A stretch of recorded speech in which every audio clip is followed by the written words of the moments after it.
చలో ఫైనల్గా అయితే మాత్రం ధూళిపేట రీచ్ అయిపోయినా ఇప్పుడే ట్రాఫిక్ అని తప్పించుకొని ఎంట్రన్స్ అవ్వుకోగానే వినాయకులు అయితే ఒక్కొక్కరు ఒక్కొక్క మండపం దగ్గర తీసుకెళ్తున్నారు. ఈ వినాయకుడు చాలా బాగున్నాడు అనమాట చూసిన మొత్తం టైము. ఈ క్యాబ్ అన్న అయితే రప్పరప్ప వచ్చేస్తుంది, ఎందుకు వస్తున్నా అర్థమవట్లేదు, మీదకి వచ్చేసి నన్ను అయితే అట్లా పోతున్నాం. కానీ అక్కడక్కడ రోడ్స్ అయితే బాగాలేదు, గుంతులు ఉన్నాయి ఎక్కువ. చిన్నోళ్ళు పెద్దలు అందరూ తీసుకున్న పండుగ వినాయకుడు, చిన్నపిల్లలు చిన్నగా పండుగ చేసుకున్నారు. కాకా నువ్వు ఆట అడ్డం పెట్టేసినావు కదా కాకా, నువ్వు అయితే మొత్తం నీ వల్ల ట్రాఫిక్ జామ్ అయిపోయింది సార్. ఆయన వెళ్ళిపోగానే మొత్తం ఫ్రీ ఉంది, రోడ్ చూడండి ఎంత ఫ్రీ ఉందో. ఆడదాకైతే టార్చర్ చూపించింది కాకైతే ఆటో అడ్డం పెట్టి. ఆయన తప్పు కాదు, నార్మల్ అటు వెళ్ళాలి కానీ అడ్డం పెట్టేసిండు. ఇక్కడ చూస్తే వినాయకులు ఏమని ఉన్నారా, కళ్ళు తిప్పబుద్ధి అవ్వట్లేదు వినాయకుల వాళ్ళు అయితే. అంత అంత మంచిగా ఉన్నాయి బొమ్మలు అయితే, చిన్నవి కానీ పెద్దవి కానీ అన్నీ కూడా. సో ఇప్పుడు నాకు మెయిన్ టాస్క్ ఏంటంటే నా బండి పార్కింగ్ ప్లేస్ అయితే తెచ్చుకోవాలి. సో అందుకే నేను మొత్తం ఎక్కడ ఏ గల్లీలో నా బైక్ పార్క్ చేద్దామా అని చెప్పి తిరుగుతున్నాను. నేను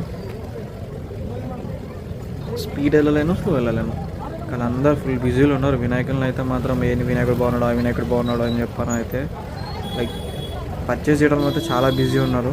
కొంతమంది పర్చేస్ చేయడంలో, కొంతమంది చూడడానికి వచ్చిన వాళ్ళు, కొంతమంది పెద్ద పెద్ద వినాయకుని తీసుకెళ్ళడంలో వీళ్ళైతే చాలా బిజీ ఉన్నారు.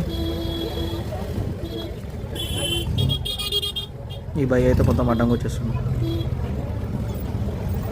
కానీ నా ముందు ఒక వినాయకుడు వస్తుంది చూడండి, వినాయకుడు అయితే మొత్తం సూపర్ ఉన్నాడు. కానీ చూసారు ఎట్లా ఎంత బాగున్నాడు వినాయకుడు. పెద్ద పెద్ద వినాయకులు అయితే వెళ్తున్నాయి ఈరోజు అయితే. మర్ఫా బ్యాడ్ అయితే నాకు అడ్డం కట్టేసాడు వెళ్ళకుండా. దాని బ్యాక్ సైడ్ ఇంకో వినాయకుడు అనమాట. ఈ వినాయకుడు చాలా సూపర్ ఉన్నాడు, కానీ నాకు వీడియో దీనికి ఛాన్స్ లేకుండా.